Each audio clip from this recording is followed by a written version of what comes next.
Good evening, ladies and gentlemen. Welcome to Hudson's Bay High School for tonight's 3A Greater St. Helens League matchup. My name's Owen Frazier. My broadcast partner tonight is former Hudson's Bay team MVP, class of 2002, Dan Larson. We've got a good league matchup coming here tonight. We're about to meet the starting lineups. Dan, tell us a little bit about the matchup tonight. Yeah, the Bay Fort game is always a fun rivalry game, regardless of standings or position in the league, and it's one of those that everybody kind of comes out for. We got a pretty packed gym tonight.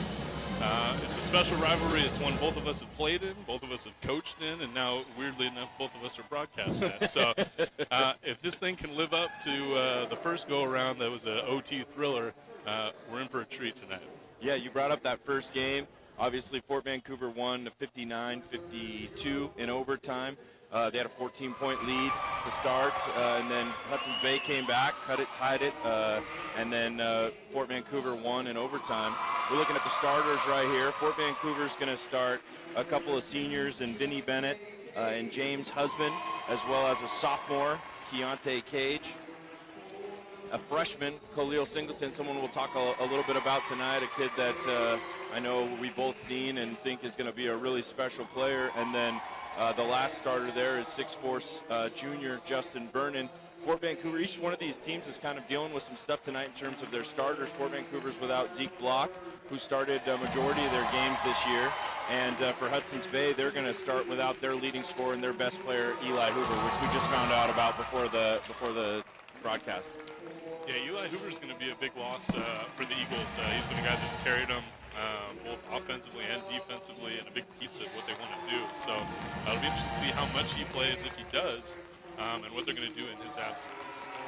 Yeah, the Eagles will also start Carter Morse, Skylar Bucher, Trent Palin, Trace Teague, Trenton Jackson, and Isaiah David. So it'll be interesting to see how each one of these teams deals with. Obviously, a much bigger loss for Hudson's Bay without Hoover. But like you said, he is available to play, but is dealing with some sickness. And we'll see what he's able to do with what he's got battling right here and how Coach McKaylee's going to overcome this. We talked about the coaches. We talked about being in this rivalry. Both of us played in it. Both of us coached it. You've coached on both sides of it. You've obviously coached with Coach McKaylee. Tell us a little bit about what you've seen from him this year. Yeah, he's definitely he might be the only high school basketball coach in the state of Washington that's not a basketball guy. And I don't mean that as a negative, but he's just a kid magnet. He's a motivator. He gets to play well, and he knows hoops, but he doesn't eat, live, and breathe it like everyone else. Yeah, this is we're going to see the tip here. One for Fort Vancouver. This is their starting point guard, leading scorer James Husband, one of the top scorers in the county, as he swings to Khalil Singleton, the freshman that we'll talk about, who's an absolute lights-out three-point shooter. Yeah, that's definitely not a good start for Hudson's Bay. They're a team that wants to kind of control tempo. They want to play in the 40s and the 50s if they're going to have a shot at winning this. So Fort getting off to a hot start is not ideal for them. Yeah, we mentioned Singleton. He's scored 11 points in the last matchup and a 44% three-point shooter. Vinny Bennett, they're also a really excellent three-point shooter just off. This is kind of what we saw in Fort's start the other night against Mountain View. They came out and shot absolutely lights out, scored 33 points. Bennett was a big part of that. Here's the steal from Cage. Lays it in. Early 5-0 go, and a good timeout, you would think, from Coach McKaylee to kind of settle his guys down. Yeah, you definitely don't want to get off to too rough of a start here. And I know playing without a guy like Eli Hoover, I know you might be a little discombobulated early. So I think that's a good timeout, settle things down, and get some of those guys that maybe aren't used to starting a chance to kind of regroup and rethink what we got going here. Yeah, and on the opposite end, we talked a little bit about Coach Ensley. Tell us about what you've seen from him this year and his team. Yeah, it's been great. I think it's been a bit of a struggle for them this year. They've dealt with some adversity. They have a lot of inexperience across the varsity level. But you've seen them progress as a team, and what was a rocky but a very difficult non-league schedule has led them into a kind of some winning ways here in league. They've won their last 2 games, and they put themselves right back in the playoff picture. Yeah, you talked about their non-league schedule. Their strength of schedule is 9th in the state of Washington. They played, the entire 4A Greater St. Helens League, which was something like 23-5 in the non-league, and you didn't win a non-league game, but that really prepared them to get into the league season and improve, especially, like you said, with such a young and inexperienced team. And there's another turnover. So we're seeing Hudson's Bay, just like you said, a little discombobulated here early. They run a lot of their stuff through Hoover, whether that's on the perimeter or they even throw the ball down low to him. And without him, they just don't seem the same early. Yeah, they're definitely going to have to find a way to execute, or if you look right there, find a way to steal, get some easy buckets in transition. Looks like the ball ended up being off Husband. It'll be Hudson's Bay ball underneath. We're 6:40 here still to go in the first quarter. Fort Vancouver still leads 5-0.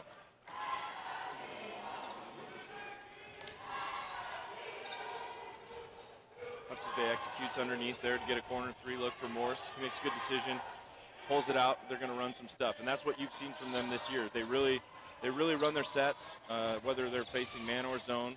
They do a really good job of being patient offensively and working for a good shot, but they just can't seem to connect any passes and really just make simple plays right now.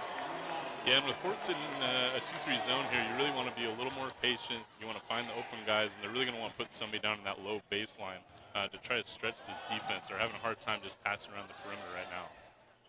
Quick three there for Morse. Off Singleton with the rebound, and he's going to jog it up here for Fort Vancouver. Good take from Singleton. You don't see a lot of that from him.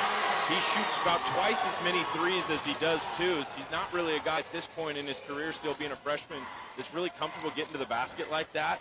So if he's going to play with that kind of energy and getting to the basket, along with the way that he shoots it, that's what's really going to make him a complete player as he continues to mature.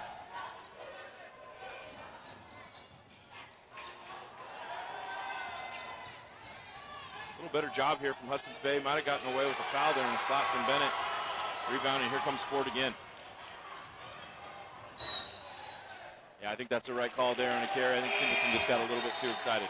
Yeah, you can tell he's buoyed a little bit by the confidence, hitting the early three, getting to the bucket and getting one. You can tell he looks to be excited and ready to go. That one was a little too excited. Didn't quite pull that one up. Well, here we go. Here's Hoover. Just over 2 minutes on the bench, and here he comes. So we'll see kind of what we... It'll be interesting to see what we get out of Hoover. After talking to Coach McNally just a second ago, he wasn't sure if he was going to play at all. And there he is hitting the opening three to get things going for Bay. It's amazing how quickly they just go right to him. They just set a double screen for him. He comes off and did not look phased at all, and they're rebound too. One thing to keep an eye on as we go here today is how much energy and how much gas he's going to have in the tank. I know that's one of the biggest parts about being sick is not knowing that energy you can have on the back end, but he sure looks good early. Yeah, he's a complete player. Like we talked about, he's able to score inside, he's able to score outside. They do a lot of things to get him involved. He's their best player, and there's Husband with an answer. I love the senior leader following up with the senior leader there, going back and forth in a little chess match here. Yeah, Husband, not a great shooter. 26%. He's a high usage guy. He's someone who dominates the ball. He takes a lot of their late clock shots, so his shooting percentage isn't quite fair because he ends up taking a lot of the difficult ones when they need it, or when things really break down. Hoover just couldn't get that one to fall. But Husband, like we talked about, is 17 points a game, one of the top scorers in the county. He's had some college coaches around. I know Lower Columbia's been around looking at him as someone that definitely could play some college basketball. That's an early foul there on Carter Morris. It looks like he's going to be matched up on Husband and I. We'll go senior, senior there. He's going to have to do a good job.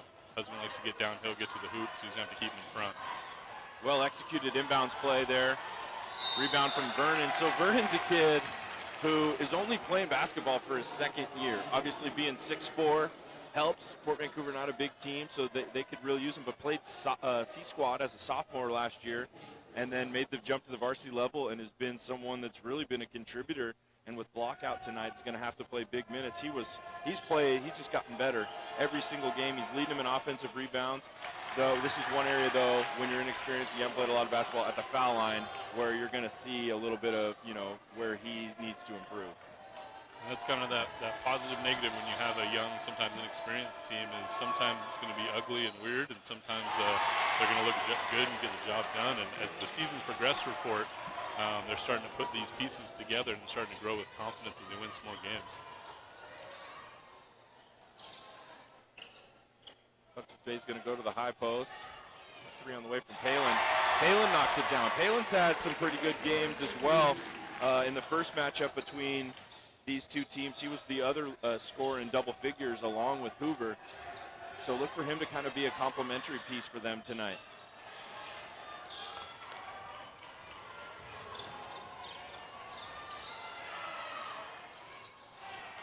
Teague with the 3, off, ball's gonna go back to Fort Vancouver.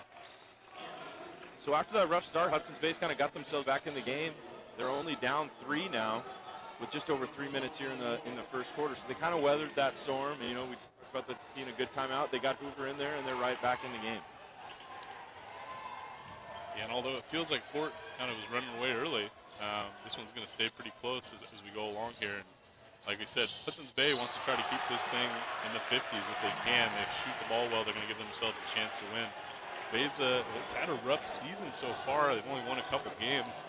And when you look at a team's record like that, it's 2-14 or whatever, 2-13, you would assume they're getting beat quite a bit and quite handily, and that hasn't been the case. They've been in a lot of games, a lot of single-digit games, a lot of 10-point games. They just can't quite find their way over the hump. Yeah, they're the team this year that's just every game they've been in it. You know, Kelso's 15-1, one of the top teams in the state, and they've played them really tough twice. They've played, obviously, forward into overtime. They've been in just a ton of games this year. But, yeah, like you said, haven't been able to get over the hump. Here comes Hoover again. Cage might have got away with a foul there. Let's see what Bay's going to do here. Fort's continue to stay in their zone. They're going to extend it quite a bit here. Bay's really, I think, would benefit if they could get somebody in that lower post in that short baseline and try to stretch this thing. Yeah, I think that's a really nice job there from not only Coach McKiley, but the players of realizing that Hoover had a mismatch down there. You know, again, a big physical senior, good body down there against Singleton, freshman. Hasn't been in the weight room yet in his career, and they just throw the ball right into him, and that's just really, really easy.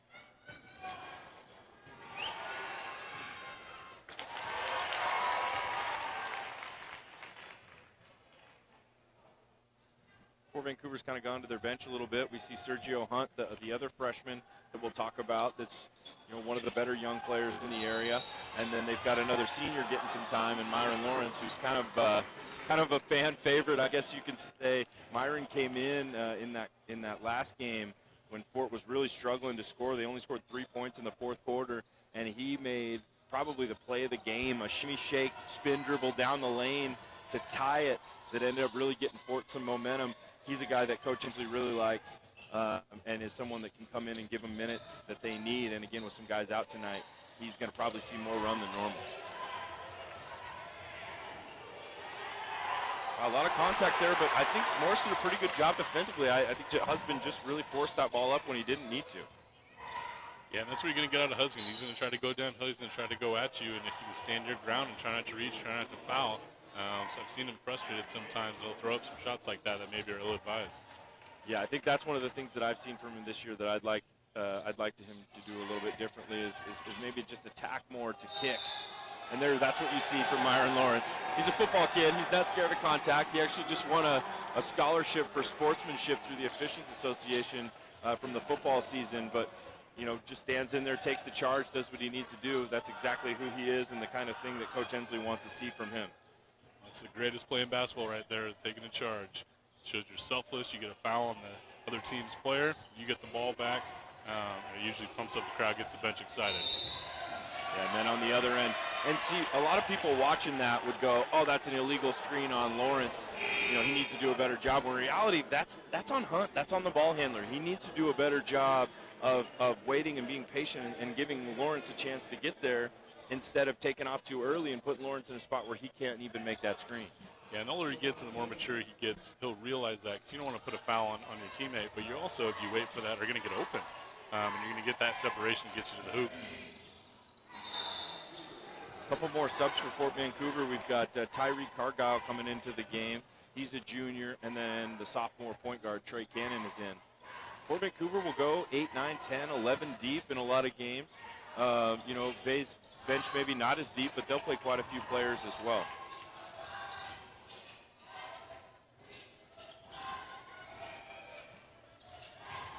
So Bay's sitting in man-to-man there, but does a good job of plugging up the middle and getting that ball back. Really good take there from Palin. Count the basket.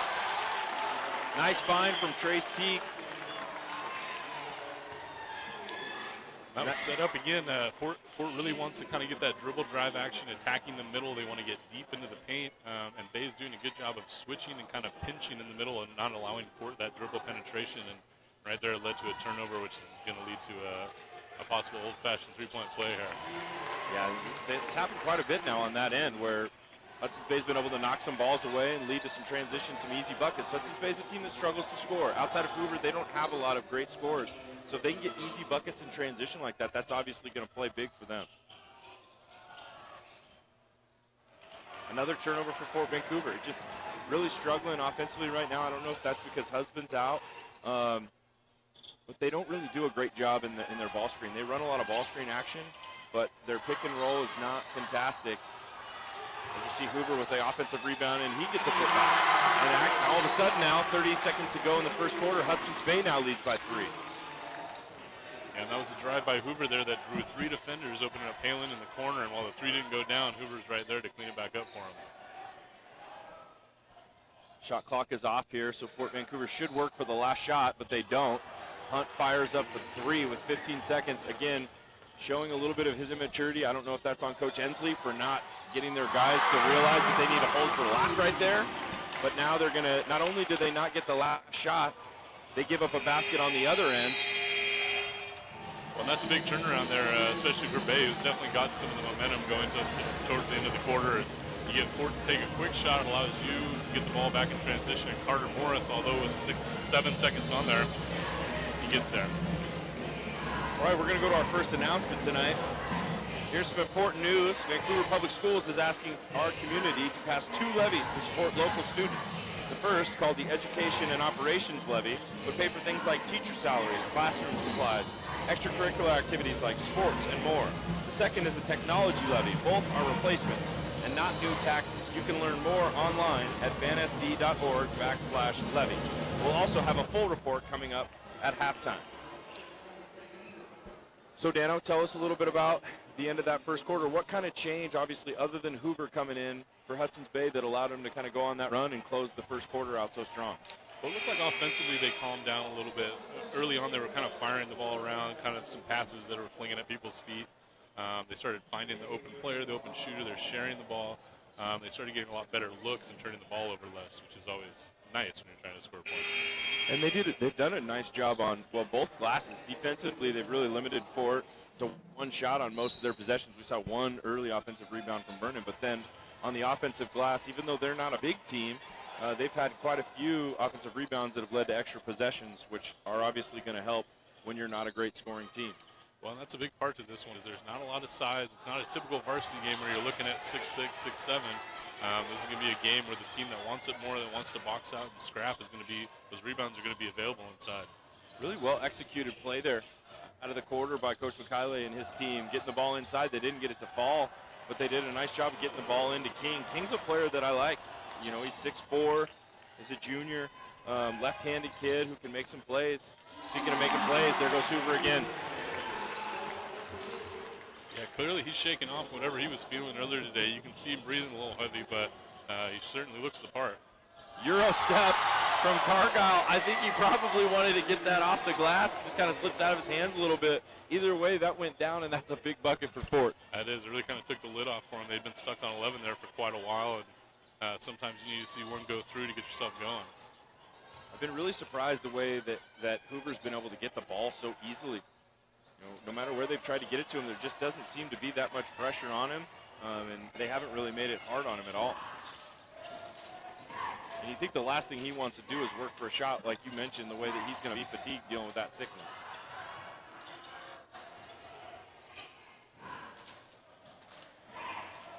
For Vancouver, running that kind of 4-out, 1 in. Dribble drive. Eventually gets it inside. Lawrence gets fouled, almost gets it in. So pretty good job of being patient right there, at least. I mean, there wasn't a lot of movement, there wasn't a lot of action, but at least they didn't really force anything. Husband ended up getting to the basket and getting something good. Yeah, that's what Fort feeds off of. They want to get deep into the paint. They want to draw defenders, and right there you had 3 defenders all turn and look at Husband. And left an easy pass and an opening there for a foul and some free throws. Yeah, Myron Lawrence, who is at the foul line right now with a miss there, he's a good foul shooter at 83%. That's only his second miss of the season so far.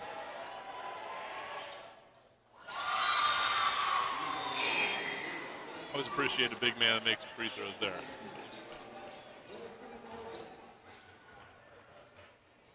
Palin will take a seat for Hudson's Bay. Trace T kind of running the show. You coach Trace's older brother, Quaddy. Yeah, Quaddy was as athletic and fun of a kid to coach as I think I've been around. Just a workhorse, and at some points, even though he was all of about 5'2", would lead our team in rebounding and really get in there and scrap and finish inside. He was a fun kid to be around. Well, speaking of finishing inside, there's Hoover. And on the other end, Husband answers with a big three. And a timeout for Coach Ensley. That's an interesting one, too, because you get a three, you get a little momentum going for your side, maybe defensively give yourself a little lift. And sometimes it's good if you see something you want to fix, but other times you never know about killing that momentum or that vibe you get going off a three there. They certainly need to talk about how they're going to defend Hoover, because so far, for a team who we know that was one of their keys in talking to Coach Ensley was shutting down Hoover, they've let him get the ball really easily in all areas of the court.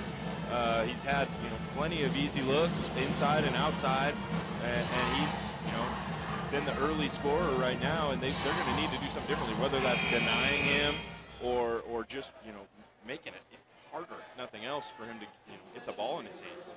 And either way, you can play man, you can play zone, but you certainly want to put an emphasis on getting someone on him, focusing, taking that ball away, because he's pretty special with the ball in his hand, and as good of a shooter as he is, it's a lot easier to defend that shot than there. And then you see the adjustment Ensley made, leading to the turnover to Bay.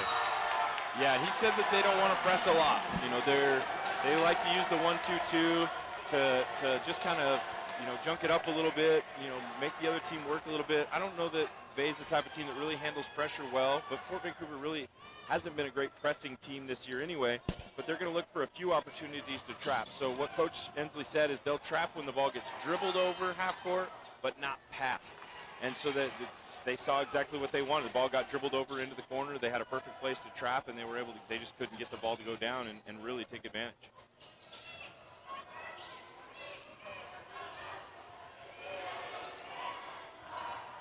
Husband's going to call for the ball screen here from Lawrence. No one there for Hudson's Bay. Really a good look for Husband. There must have been a miscommunication there for Hudson's Bay. They had nobody hedging. They had nobody there. There was no switch or anything, and they got really lucky that Husband didn't knock that down. Yeah, and Byron's not a great shooter from the outside, but you really got to come up and defend him, especially on the pick and roll, so you can switch off that or at least hedge and help. Once again, it's just too easy for Hoover. He gets the ball. He's got plenty of airspace. He's able to put it up and get it down, and Hudson's Bay now leads by 6.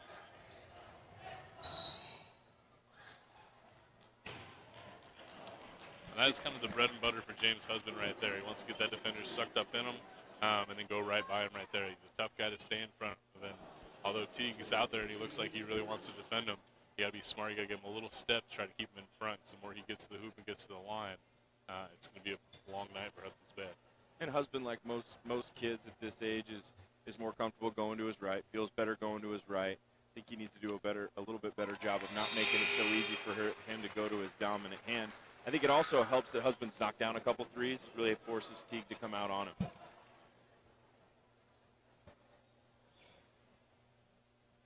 So 23-18 here, just over 4 minutes to go in the first half.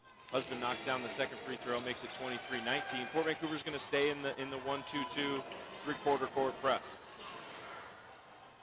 This is again where Bay wants to be a little methodical, take their time, find the open passer. Fort's not going to run at them out of this press, so sometimes you need to take your time and make sure you're getting that open look, getting a guy to the middle and taking care of the ball. Fourth foul of the half for Fort Vancouver. I think the game's been officiated pretty well. It's been pretty good flow. We've only had 10 fouls, which is nice.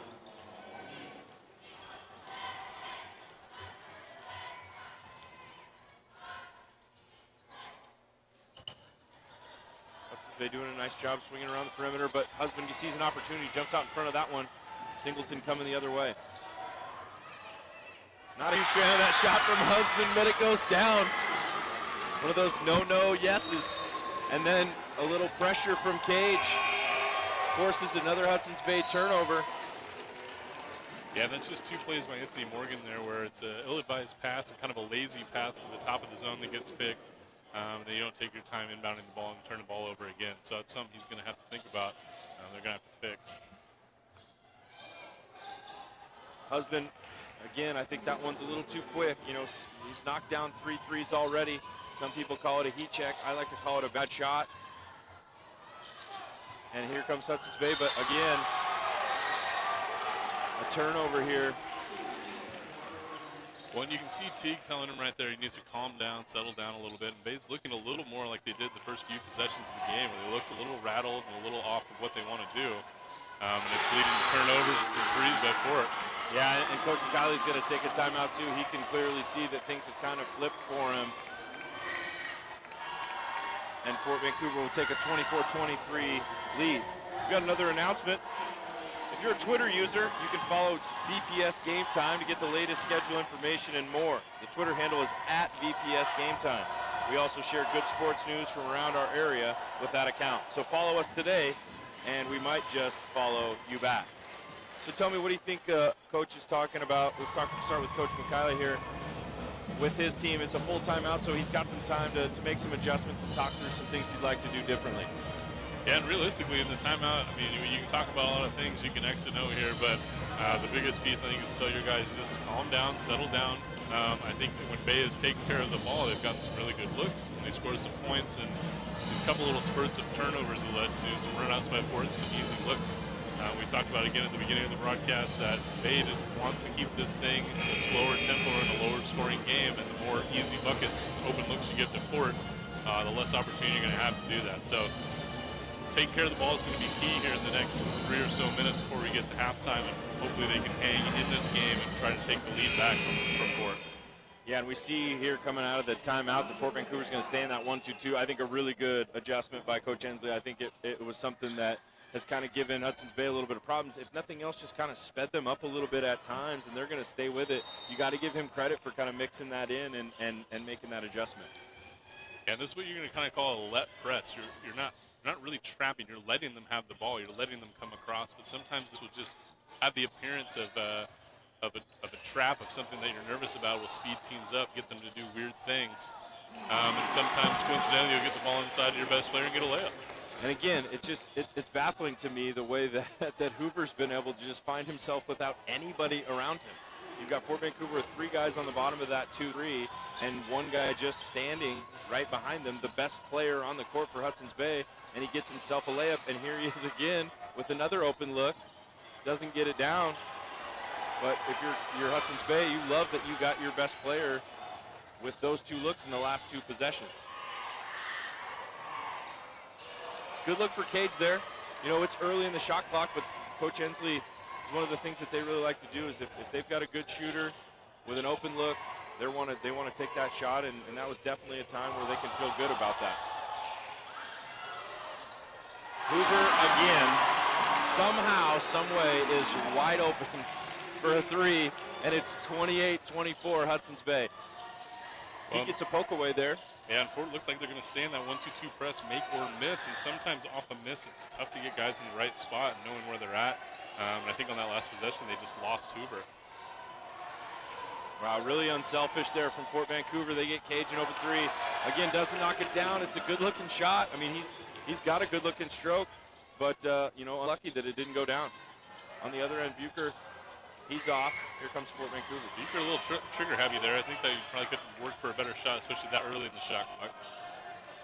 But we'll see if Fort can move the ball as well as they did on that last possession.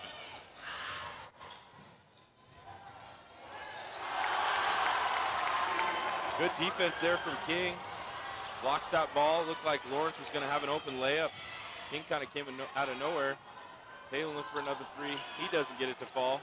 And Vinny Bennett there with the rebound. Just over a minute to go here.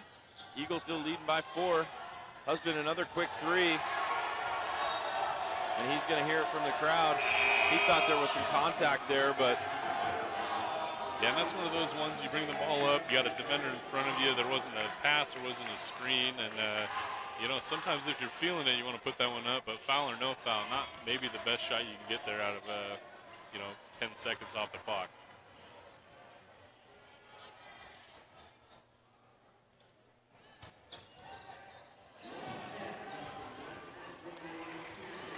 Morse goes into the stands there. Fort Vancouver's going to have a 5-on-4, but Teague steals it right back and lays it in for two. He's been good defensively on the ball. You know, Husband got that by him that one time, but he's created a lot of problems. You can tell he's excited. Look at that. And just as pressure gets a silly turnover from Fort and a reach in and a foul on Husband. That's two big turnovers there by Fort. They're going to lead a little momentum for Bay. If Carter Morris can knock these two free throws down, that's also going to give him an opportunity for a possible 2-for-1 here late in the shot clock. If Fort chooses not to hold for the last, Bay might get the ball back to end this one. So Morse is an impressive kid. You know, the old school three-sport athlete: football, basketball, baseball. Basketball probably his weakest of the three sports. You know, he was a first-team All-League football player, first-team All-League baseball player. He'll play some college baseball. He's a kid that I think is a really solid baseball prospect in this area. But you really like to see kids who play three sports, and I think that that's one of the things with Hudson's Bay that has allowed their athletic program to really thrive in the last couple of years. Is they've got a lot of multi-sport kids, and I think that helps the build because you build that camaraderie, and you've got guys who have success in one sport, and it kind of carries over to the other, even if that's not their best sport. Yeah, absolutely. There's a big bucket by Fort there going into the half. We're going to see if Bay is going to hold for the last shot here, and it looks like they will. They get the ball in the hands of their senior leader. And if you're Ensley, you want to get the ball out of Hoover's hands. You want to go trap. You want to run a guy at him, whatever. And that time they did a good job. As soon as Hoover put the ball on the deck, two guys ran at him and forced the travel. Yeah, and that's just not necessarily what you want there at the clock. You got to run a ball screen or something to get him going. A little out of control there. Husband, not aware of the clock, does not know that there's 5 seconds. Still gets a shot. Are they going to count it? They're going to count it, but they're going to say that it's a 2. So Husband with a long 2-foot on the line runner at the buzzer. And Fort Vancouver's going to cut the lead to 30-28. Any last-minute things before we head into the half? No, I think that was just a poor job of executing by Bay, shooting with 5 seconds. All right, we're going to take a look at some of the highlights from the first half here. Dano, tell us what you see. So it's just kind of a lazy pass up top that goes the other way, gives Fort a lane, and that really got him going. I think it was 5-0 at that point. Then Hoover comes in, and all things changed in the ballgame. Yeah, and you see that momentum going in Hoover's direction. Gets down there, hits a 3, gets some easy buckets, and Bay really started getting going after that initial push by Fort. Yeah, we talked about Bay needing a second guy. Palin hit a 3, had the end 1. Again, if they can have somebody or a couple guys that really help out Hoover, that's going to be big. Same thing for Fort Vancouver. You know, Husband's 17 points a game, but if Bennett can knock down some shots, I really thought the story of the half, though, is how easily Hoover was able to get shots. I know I brought that up about 14 times. And then Teague, I think he had a nice last part of the first half defensively. Yeah, absolutely. It'll be interesting to see. This is a game that momentum has kind of gone back and forth, and it's been based off of other teams' kind of miscues and turnovers. We'll see who's going to shore those up at halftime.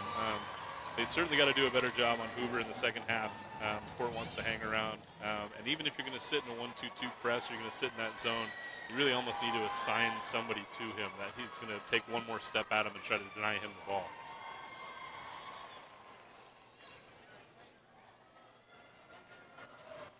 All right, so we've got halftime coming up here. Hudson's Bay leads 30-28. We'll be back in about 8 minutes. Hi everybody, I'm Nick Voll. Welcome to the VPS Game Time Halftime Report. Tonight we've got some important information that will have a major effect on schools. In February, Vancouver voters will be asked to pass 2 levies to support local students. There are a lot of numbers and a lot of things have changed when it comes to school funding, so we're going to break it all down for you. The first is an education and operations levy. It pays for basic programs and services, things like teacher salaries, classroom supplies, sports, music, special education, and more. The second is a technology levy. It pays for classroom tech, like tablets, computers, and also teacher training. Neither of these levies are new. They are replacing current levies, which are going to expire. Let's take a closer look at the Education and Operations Levy, or the E&O. Amanda Richter joins us now with all of the details. Amanda? The recent McCleary decision from the Washington Supreme Court resulted in more money coming from the state, but it still only funds about 78% of the district's budget. That's where the Education and Operations Levy comes in. Here's a list of just some of what it pays for. These things are everyday expenses, things that make schools better places to learn for students. It includes teacher and staff salaries and more, and it has a major impact on class sizes. The state funds 28.7 students per teacher at the high school level. So anytime you see a class size that's lower than that, you know that it's Education and Operations Levy that's providing for that lower class size to meet the unique needs of that student group. As you may have noticed, the levy pays for things that our community expects of its schools. Here are some examples. The state only pays for about 4 safety and security and nursing positions for the entire district. VPS has 37 buildings with students, so it uses levy funds to boost staffing.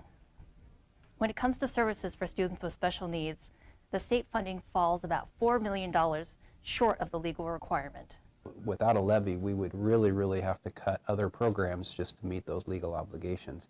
The levy also pays for non-academic programs that help students find success in the classroom. Anytime you talk about athletics or band or some of our Knowledge Bowl, debate team, those are all exclusively funded by the Education and Operations Levy. And those are things we've heard from our community that they value greatly for their students as well as their own entertainment and appreciation. The state provides $0 for those activities. So what is the rate, especially now with the change to the state formula?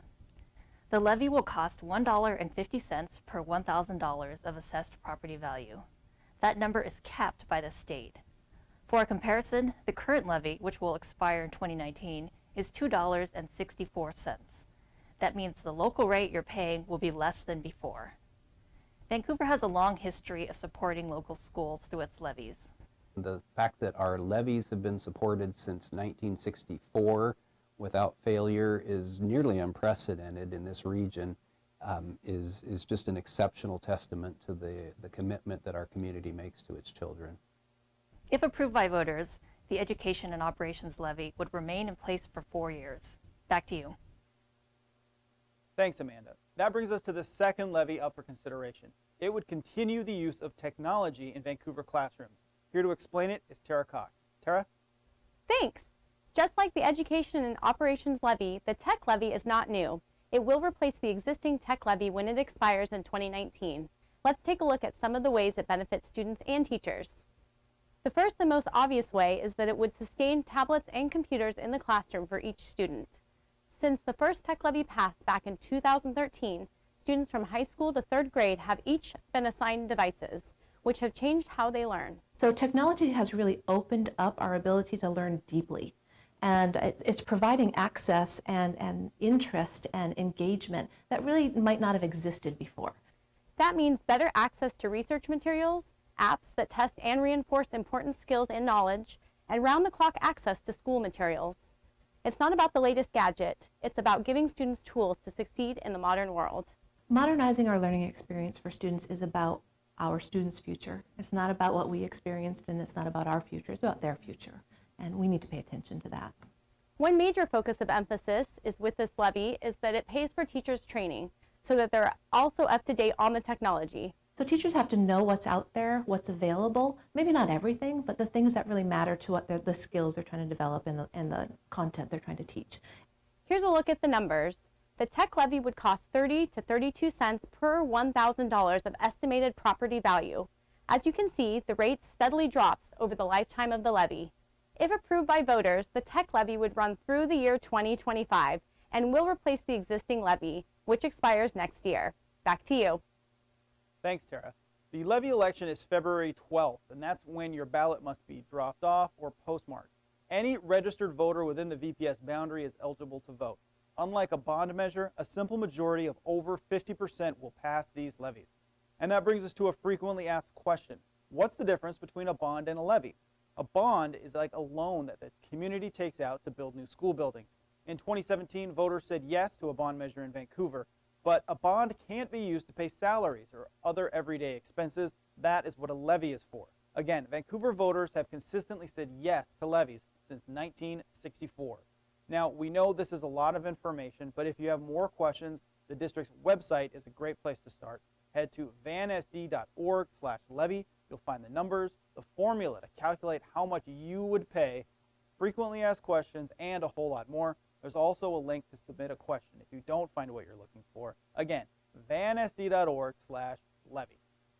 There's more good basketball around the corner, so stay tuned. Remember, too, that you can follow the school district on social media. They are on Facebook, Twitter, YouTube, and Instagram. Until next time, I'm Nick Bohl.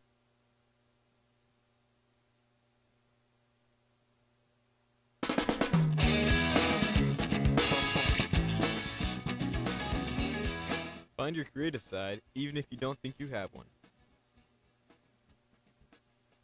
Discover job opportunities that pay you to create art. Learn how to make posters, logos, infographics, package designs, and much more with Apple computers. Using Photoshop, Illustrator, digital cameras, and drawing design tablets, you will create and edit graphics and explore current and unique design techniques. Graphic design, advanced graphic design, and AP 2D Studio design classes will allow students to earn art credit as well as college credit.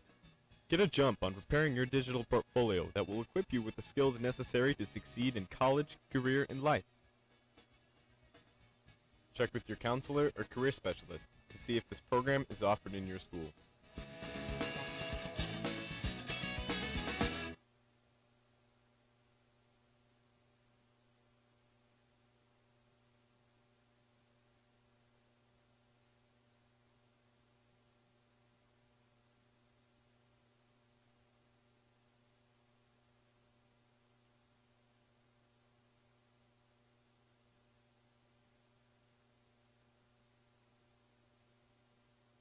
All right, welcome back.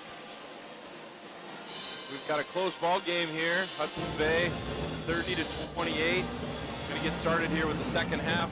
Before we do that, we see the Prairie coaches in the building tonight. We've got the Mountain View coaches in the building tonight. Both of those teams played early games and shot over here for the second half of this one. So we've got a couple of scores to update you on. Mountain View beat Evergreen, which was a big win for Mountain View. Really puts them in a good position to stay alive for a playoff spot. But the shocking score that we're hearing is Prairie, who was 6-2 in the league. It was about 500 overall. Just beat Kelso tonight, who's 14-1 or whatever, one of the top 5 teams in the state. And though Kelso's with 1 loss and Prairie with 2, what a big win for Prairie. Yeah, absolutely, kind of shake things up at the top of the table there. I know Kelso played last night in that MLK kind of classic game, and you always kind of hate to back that up against maybe one of your most important league games the next evening. And while they came off a win last night, they might have shot themselves in the foot this evening, losing to Prairie and opening that door up for the first place.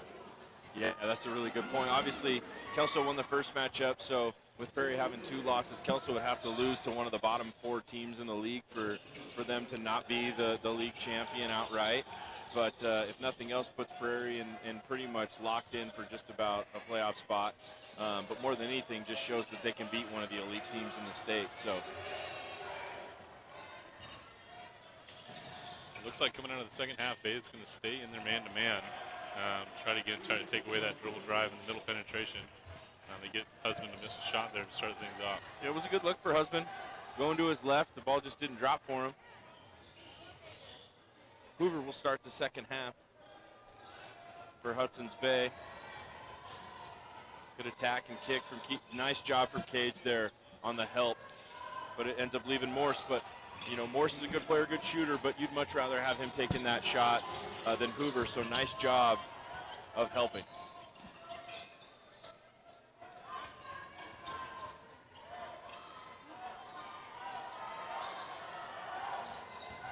Husband now with another drive. Wow. I think that's a really beneficial call there for Husband. Didn't look like it was going much of anywhere. It looked like he was kind of walled up defensively and kind of just threw it up there looking for a call, and he got one. Yeah, I know that Coach McKelly is not happy with that call. As a coach, you do not want to see a kid make that play and be rewarded. And for Husband, there was a play there. Singleton was available and open. He had 2 guys. He drew 2 guys. But instead of trying to kick and get a teammate a bucket, he looked for his own, and if it wasn't for him getting fouled right there, or getting the foul called right there. That could have been a really, really tough play. Yeah, and after watching husband play for 4 years, he's a kid that sometimes just makes up his mind that he's going to go to the hoop, and sometimes doesn't deviate from that plan, for better or worse. And that was a time where he kind of got bailed out. Yeah, and as a senior who wants to play college basketball, it's understandable that you know, want to play your best and you want to put up the best numbers you can. And I think coming into this season, he saw himself, you know, as the lone returning starter on a team full of freshmen and sophomore contributors, thinking, oh, you know, I'm just going to have to do so much for us to succeed. When reality is, they've got some really good players. Yeah, they're young players, but Cage as a sophomore is a really good player. Singleton and Sergio Hunt as freshmen are really good players, and they're limited in some of the things that they can do. But if he puts them in the position where they can be successful, this team will be better instead of him dominating the usage. And I think we've seen it both ways today. That the times both of these teams have shared the ball is when they've been at their best. There's a couple possessions where Fort had 2 or 3 passes around the perimeter for an open 3. The times Bay has shared the ball without turning it over, they've really got some open looks. So we'll see how this thing goes, but I think the less selfish these teams are, the better they've looked and the more they've scored offensively going through the first half and then now into the third quarter. Yeah, I think the thing that we've seen from the two leading scorers in Hoover and Husband is Hoover does a really nice job of scoring without dominating the ball. You know, he scores coming off a screen, he scores underneath, and if it's not there, he swings it, as opposed to, okay, I'm not open for the 3, now I'm going to drive, and oh, now I'm not open, so now I think that's kind of the difference that we've seen between the two, and where I think Hoover's kind of had the better of Husband in this kind of, you know, top player matchup. And there's back-to-back possessions for Bay with Teague and Morris kind of getting downhill, going to the hoop, forcing the issue, and picking up a couple quick fouls on Fort. Interesting to see if they talk about that at halftime, but clearly they're making an effort to try to get in that lane and get at the hoop. Another good look for Hoover, and he knocks it down. Do you think that staying in the 2-3 is the best thing for Fort Vancouver right now, or would you like to see them maybe adjust? Yeah, kind of like I said at halftime, I think the 2-3 is okay if you want to sit in that and you want to kind of defend the hoop, but you really got to almost, you know, have somebody come out and take a couple more steps at Hoover. You just can't be that wide open. I don't know if you go a box in one or a triangle in one, a diamond in one, but you really got to have somebody find him. It just can't happen to be that wide open with that player there. Turnover from Husband, good play from Morse. Does the right thing, slows it up. Palin with a good attack of the baseline. Good job defensively by Vernon, but they're going to call him for a foul. Yeah, that was a good sweep along the baseline. I would have liked to see Palin take that one at the rim, at the backboard there. He kind of floats away at the last minute. He was lucky to get a call as well. That's one of the ways that Vernon really helps this team is as a rim protector. And again, I thought he did a pretty good job there of not fouling, didn't get the call, but they need that, you know, especially with the way that they kind of, Fort Vancouver struggles defensively. If they can have a guy who can make up for some of those errors by, you know, protecting the rim, it makes a big difference. Well, these are one of those games too. Is, you know, I played back in the day as a 6-foot post player. And when you looked out on the court, you didn't see anybody over 6'1", 6'2". You really started licking your chops. And I think, you know, these guys are starting to get a little more downhill and get to the hoop, and you're going to realize things are going to be a lot easier that way. You see Palin attacking the rack again. It's going to go back to the foul line. Yeah, Hudson's Bay just looks like the more excited team right now. They look like the team that's just kind of playing together more, and Fort Vancouver just looks frustrated. The energy is just gone for them. They're not vibing, their bench isn't excited. Right now, all the momentum is to Hudson's Bay, and the lead is 8, looking to get to maybe 9 and into double digits. And you can see here, and you know, Inslee sometimes you don't have to take a timeout as a coach to change things. Look, he's going to bring in some subs, maybe change things up defensively or how they want to run things, or even just bring some energy with some new guys on the floor. Yeah, and if you talk about bringing in energy, that's kind of what I see in Tyreek Cargile. He's the person to me on this Fort Vancouver team that best understands his role. And when I look around at Fort, I see a lot of guys who I feel like are not quite sure what their role is on the team or don't understand how to best help the team. Tyreek, to me, is by far the guy who understands it the best. He's someone who knows he's an energy guy. He doesn't look to shoot unless he's open. He makes a lot of really smart plays and is usually their most efficient player. And that's the kind of play that you get for him. It didn't go down, but gets to the glass, offensive rebound, not just being lazy. and almost got them a big bucket that they needed. Sometimes in basketball, it's kind of weird how it works. The ball will find you when you work that hard. And there's Hoover again, getting to the hoop. Not the best of looks, but he gets that to go down. But like you've said before, it's making it way too easy to get the ball into his hand, and he's getting to do basically whatever he wants at this point. Good take there from Sergio Hunt. And sometimes, you know, when you're struggling, that's what you need to do. You know, just find a way to get to the basket and get to the foul line. And you use the reference of taking the lid off the basket. You know, Hunt going to the foul line, get him a few easy ones, and hopefully get some things turned around for him. Yeah, so that free throw is going to cut the lead to 40-30 for Hudson's Bay. And it's certainly not a lead that you want to balloon anymore if you're Fort. Hudson's Bay would love to have a little extra padding here, but I think it's a good job of getting to the hoop, getting fouled, catching up a little bit. Now they're going to have to relook at things defensively as they come back out in this 1-2-2 press.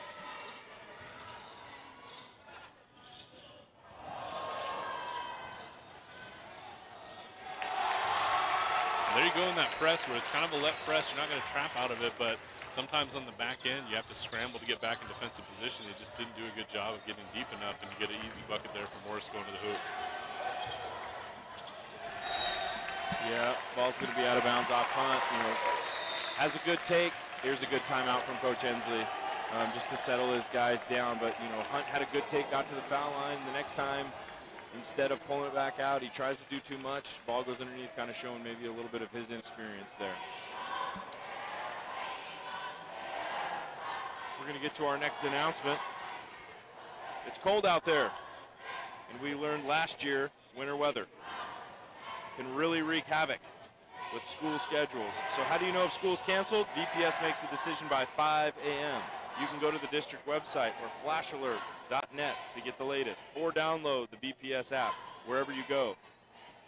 Get your phone or tablet apps. You can also call 360-313-1401. So Dan, tell us what you think Coach Ensley's talking about here. What adjustment does he want to make? What do they need to do differently to get themselves back into this game? Well, definitely defensively, they got to figure out what they want to do. They've been kind of switching in between some zone, a little man, this 1-2-2 press, and sometimes giving the team different defensive looks will screw them up. But I think in this case, Fort's kind of having a hard time falling into a rhythm and falling into what they want to do. Out of the zone, they're having a hard time finding Hoover. Out of this press, you just saw in the last possession, they're having a hard time getting back and getting set into their half-court defense. So I think hopefully he was talking about shoring up where people needed to be in some of those defensive rotations to stop Hudson's Bay from getting some easy looks. And there's another bucket for Hoover. I think Vernon did a nice job defensively there, but Hoover's just too strong. You said Hoover, you've got a good story about Hoover in the Marshall Center. Yeah, Hoover's a kid that I was here at Hudson's Bay a couple years ago coaching. And not only is he one of the nicest kids I've ever met, he's also one of the most hardworking. He was a kid that every day, the entire school year, he lives a couple blocks away, and you'd see him after school. He'd walk home, he'd grab a snack, change his clothes, and then he would walk about 3 or 4 blocks over to Marshall Center. And he didn't go play pickup games, he didn't run around, he just went and got shots up. And for 4 years, every day after school, he's walked over there and just shot, sometimes with friends, sometimes by himself, sometimes he brought his girlfriend to rebound for him. And it's cool to see a kid who's transformed himself into a really good player by working hard. Sometimes I think high school kids just want it to happen overnight, but he's a kid that all of his hard work's really paid off for him. It's been cool to watch. Yeah, you can tell he's got a really good fundamental stroke. We're going to get a look at it right there, just off the back rim. That's when Fort's continuing to play with fire here, not being able to find him defensively and allowing them open looks, because normally if he's got that much space, that thing's going down. T getting away with a lot of body right there. Yeah, you could tell. You know, he's trying to pressure and be physical, but just too much. And Hunt is a kid that I think is a really dynamic athlete. Super quick, off the ball, does a really nice job of finishing around the basket. He's got a long way to go in terms of his maturity in the game and the mental side of the game. But he's got that natural it factor that I think is going to make him a really, really special player down the line. Yeah, but it's been cool to see some of these young freshmen for Ensley grow over the course of the year here. And you can tell they're certainly inexperienced and maybe a little rough around the edges, but that athleticism and their kind of drive and want to play serve them, I think, for the next 3 years at Fort. They're a team that's going to be a handful for quite a few years here. Yeah, we talked about Husband being a senior and Bennett are really their two big contributors that they'll lose. But other than that, Cannon, who's got the ball right here, is a sophomore. Singleton's a freshman. Everybody out on the court right now for Fort Vancouver is an underclassman. As we see Hunt with a good take, tries to use the left hand, which I thought was a savvy play, but wasn't able to get it to go down. Euro step from Teague, doesn't get it, and Tyree Cargile with the hustle rebound. Fort going the other way. And this is worst case scenario right here for Hudson's Bay. This is not what they want to do. They're losing the control of the tempo, which they really want to control, and although they have a lead, they do not want to get into a track meet in Fort right here. Yeah, and it's interesting to see with Husband on the bench, Fort Vancouver kind of starting to play a little bit harder, a little bit better, sharing the ball a little bit better, and you would not expect to see that, but for whatever reason right now, they haven't really cut into the lead much, but they've certainly started to play better in the last couple of minutes. I think sometimes on a team you got a little experience, and there's a big bucket right there again for Fort to cut the lead to single digits. I think sometimes when you have that inexperience, when you have that senior leader, you're almost constantly looking at him, waiting for him to make a move, waiting for him to make a play. Without him on the court, Fort's just going, and it definitely looks a lot different than it has with Husband on the court. But like I said before, this is where Bay needs to take a deep breath. They need to move the ball. They need to take their time offensively because they do not want to get this thing going up and down. They want to try to limit the amount of possessions Fort's going to have. They want to try to limit the amount of turnovers they're going to have. And you definitely got to think with the lead, that point is even more important for them.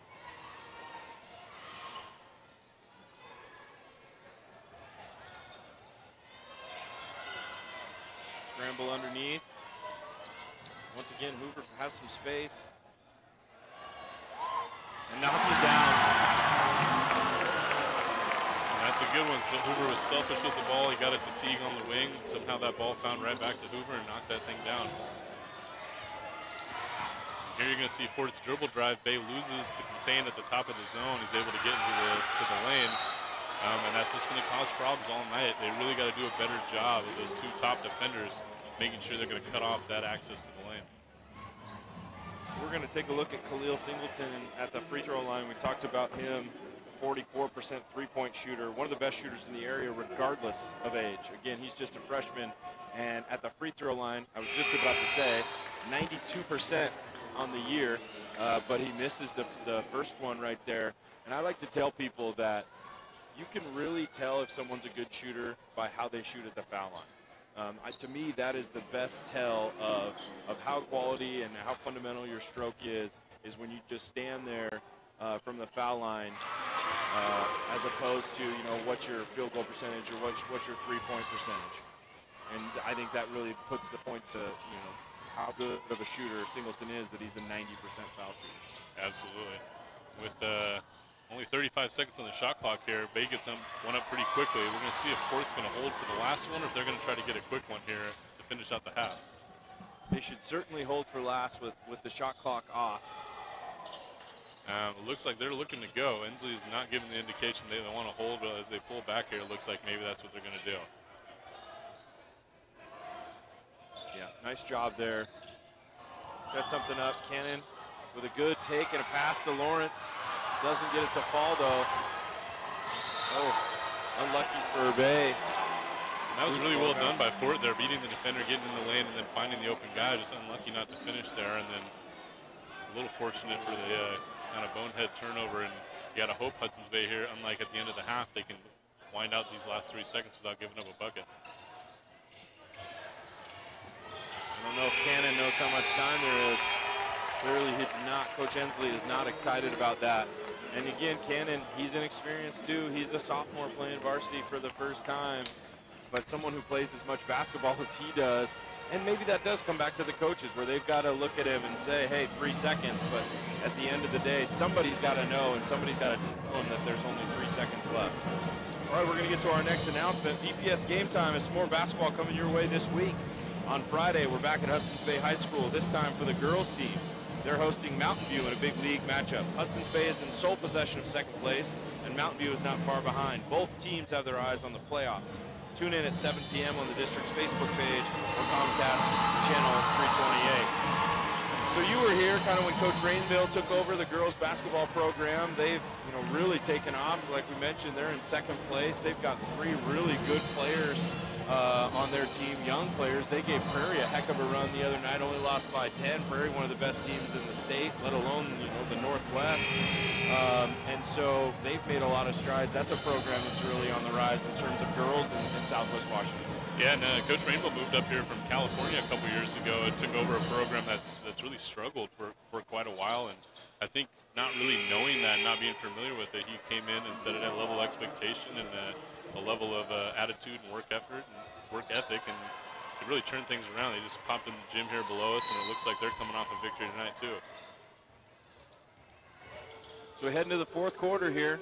Hudson's Bay with a 47-37 lead, about to be 49-37. And really, I think the story for Fort offensively is they've just really struggled to score the basketball. Granted, this is the kind of game that Hudson's Bay wants to play. The pace has been a little bit slow, but they've just struggled to get quality shots this whole game.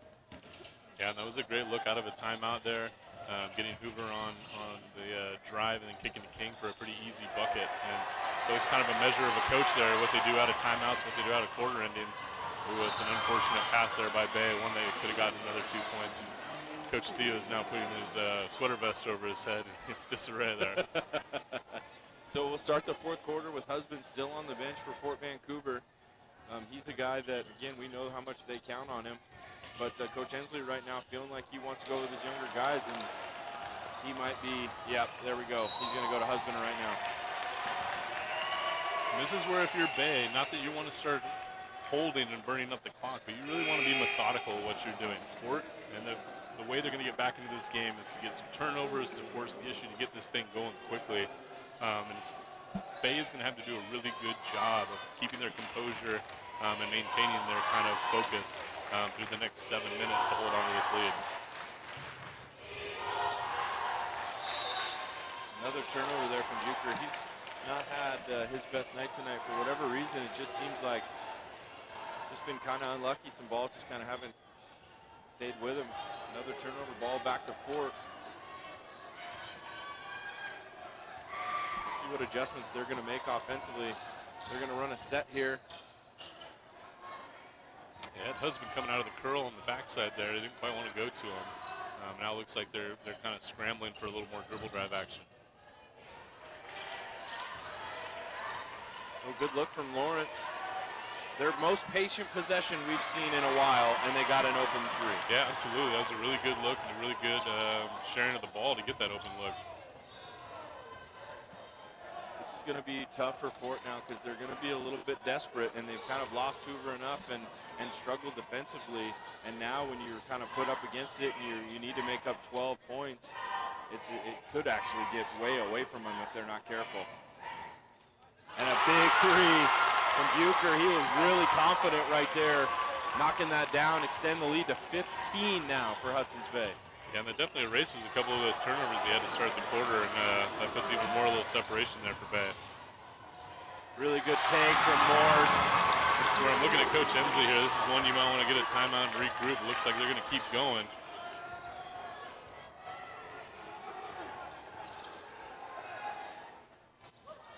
I like that shot from Hubben. If the defender goes underneath, there's really no other read. You've got to just knock that down, and he didn't, but it was the right shot at the right time. It was the only read for him to make. Not a great shot there by Bucher on the other end. Again, with Fort sitting in the zone, Bay can really kind of take some time off the clock and really kind of methodically chip away at this. That one wasn't necessarily open. It wasn't a great look early in the shot clock. Husband able to get all the way to the basket right there. Kind of got what he wanted, but Bay does a really nice job of not fouling. So here you see again, Fort's going to kind of continue to sit in the zone. And Bay, if they want to, is going to be able to just pass the ball, move the ball around before they kind of pick apart what they want to do. And if they can be patient here, they can be able to get themselves a pretty good look. And they do. Nice take there from Tony King. Gets the ball at the high post. There's 3 defenders around him, and he just kind of put his head down and went. Drew some contact, and he'll go to the foul line. And you have Hudson's Bay sitting on a 17, now 18-point lead, about 4:48 to go. This is definitely a time where Fort's going to have to get a little desperate. They're going to start having to force some turnovers. So we're going to see if they can hold their composure and can kind of hold on to the ball through the next couple minute stretch and kind of maintain that lead.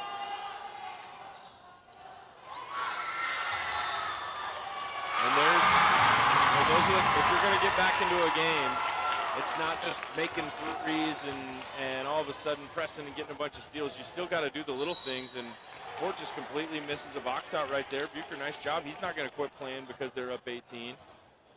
He gets a putback. The lead's now 20. Husband comes back the other way, and he'll get himself to the line. But with 4:35 left, Fort's going to need a lot to get back in it.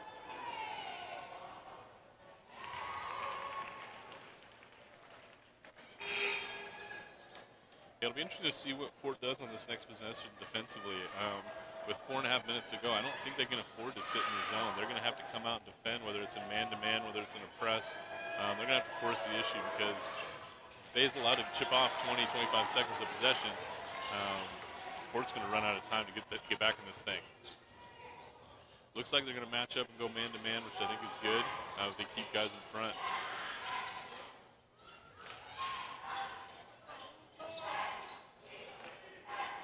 Nice job of being patient. There's going to be a wave through. They're going to look for Bucher in the corner.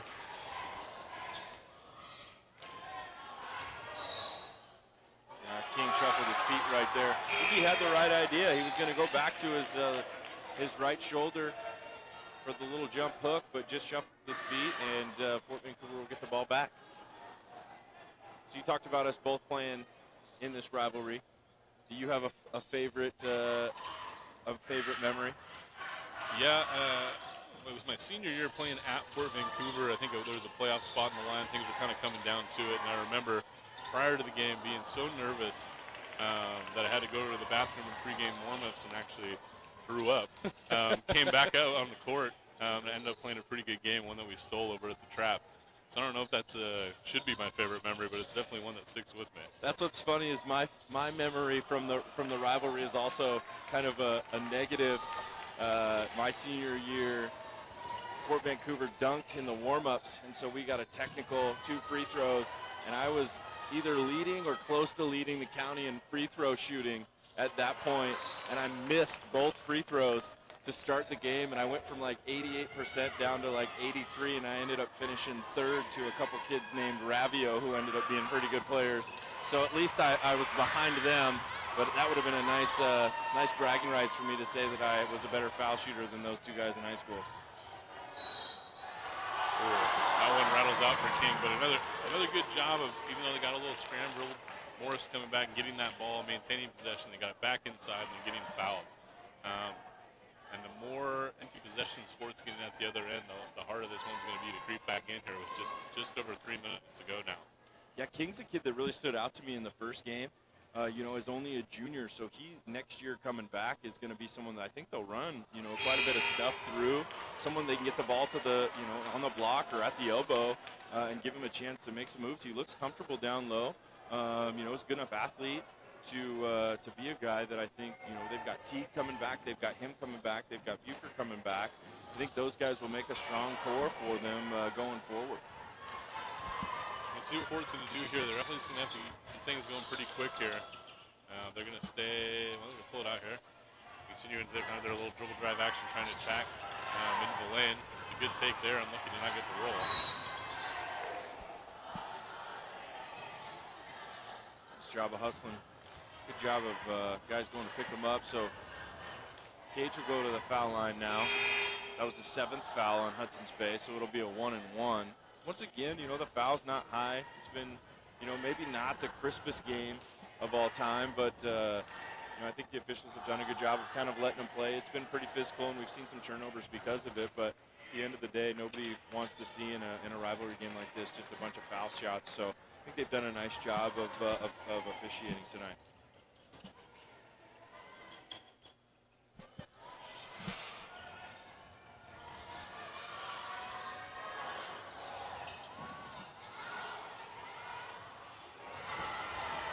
can't quite come up with that one, so we'll go there with it for Fort, and that is an unlucky turnover there for Fort, kind of a transition, and one almost like in a football game when you give it back. Bay's going to get, those 3 downs to run more time off the clock here. The crowd with the chant of Toa, Toa, Toa. Coach Mikhaili giving them what they want. Toa is going to come into the game here. Hopefully with 2 minutes left, we're going to see a stoppage of play so he can get in there. Well, there we go. And another and one there. Hoover gets to the rack and just a really good finish. And more times than not, he's going to knock down this the free throw to get the 3-point play going. And into the game, you're going to get Toa Kamatule, who is not a basketball player, but has been a large staple here in the Hudson's Bay community for 4 years. A real standout on the football team. One of the nicest kids I've had the chance to be around and have in class. And although I was shocked when I saw him on the basketball roster this year, it's good to see him in this game. Another just careless turnover. Fort Vancouver completely frustrated right now. You look at the bench and their crowd. I mean, their students have been great. The Fort students have been standing the entire time. The Hudson's Bay students have been sitting the entire time, but certainly a lot more to stand and cheer about for Hudson's Bay.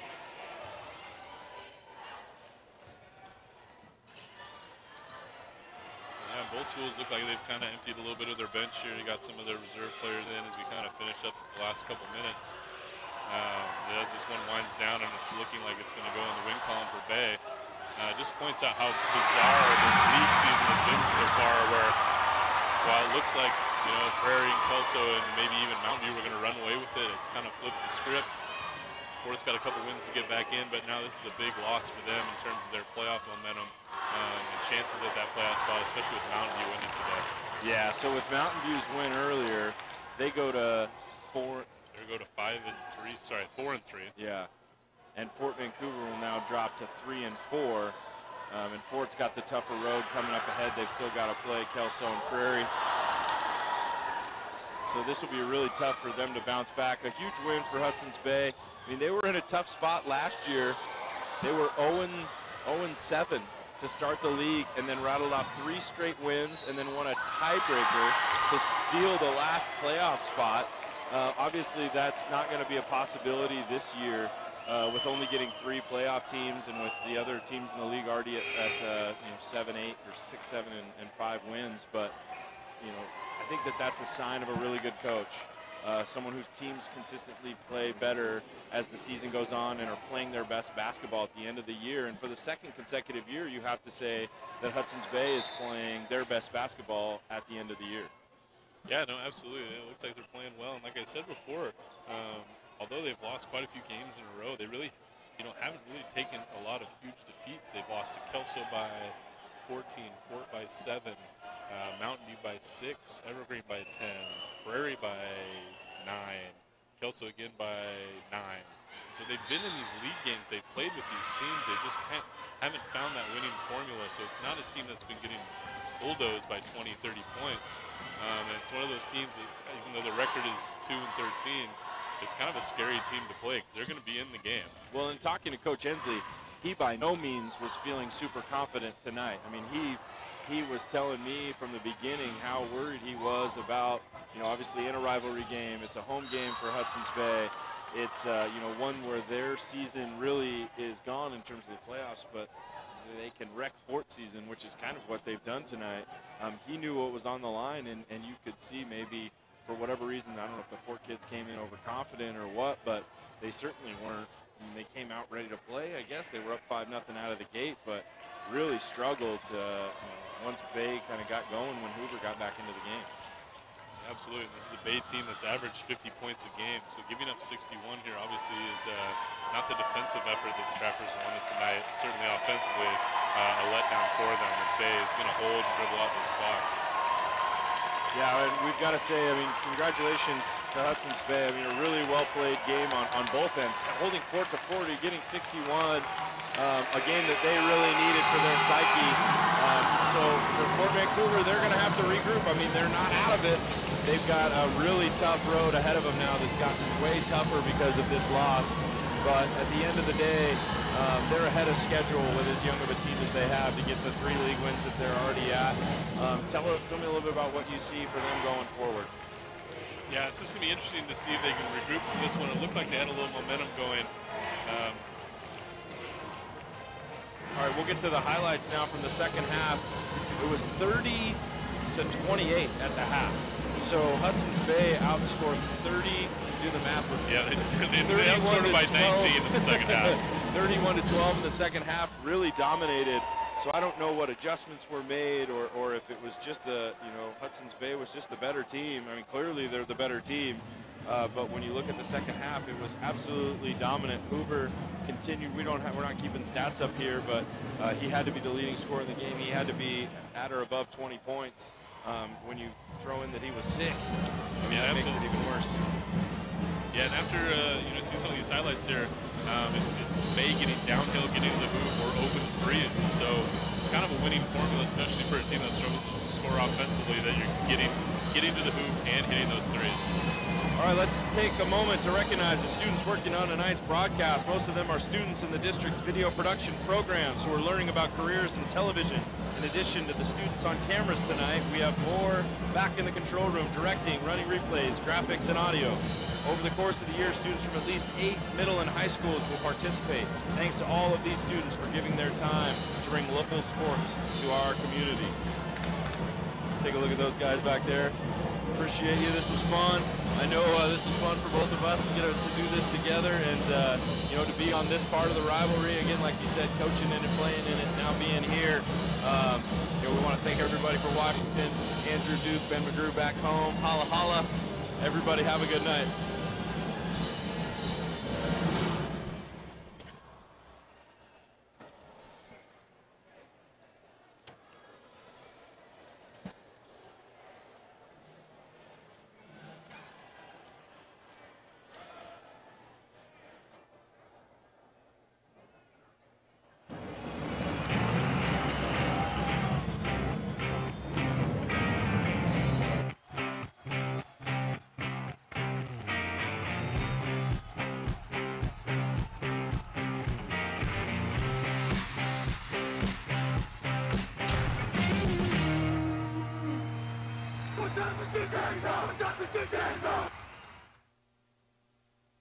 This VPS Game Time broadcast is brought to you in part by the Foundation for Vancouver Public Schools, getting kids to school healthy, happy, and ready to learn. For more information, go to www.foundationforvps.org.